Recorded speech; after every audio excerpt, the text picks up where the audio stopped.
Two things I find that people make mistakes on. First thing is they overcall. They call far too often. And the second thing is they call way too loud, far too loud, way louder than they need to. The tom we took last weekend, we took a beautiful, just a hair over 25 pounds tom last Saturday morning.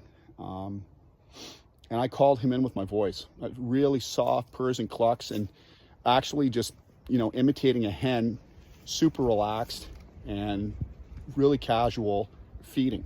The area next to us is heavily pressured. The birds have heard people yelping real loud. We heard one guy that was probably a mile and a half, 2 miles away from us, sounded like he was right next to it. It was unbelievably loud. He was a long way away. We could hear him hammering away on that call. So to change it up, I like doing a lot of real low. You'd be surprised at how far away they can hear real soft clucks and purrs. And just little bits,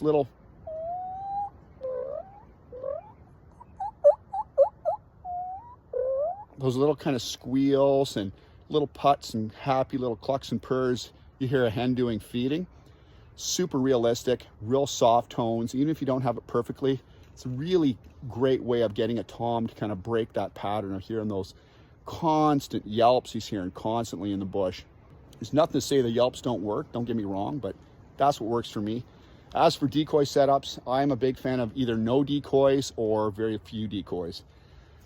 My favorite setup with a decoy is a solo feeding hen. I like putting her against something, like something where that tom, when he comes in, he actually has to hunt around for her, and when he does find her, it's a matter of 10 or 12 feet away, and by that time, I've usually got an arrow on the way.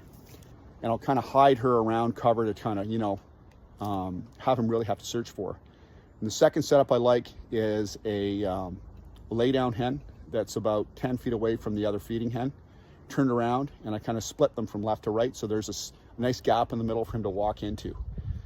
And if I'm hunting fields, I like using a quarter or half strut Jake in the Hazel Creek Love Triangle setup with two hens opposing him. I really like that setup. One feeding hen and one kind of hen that's kind of a little more upright, kind of waiting to receive him and lie down. I think that's super important. I like that Hazel Creek. I've killed a couple of birds over that Hazel Creek. Those are my favorite setups. That's my favorite way of calling. I'm a big fan of the diaphragm calls, big fan. But I actually prefer just to actually mouth call them.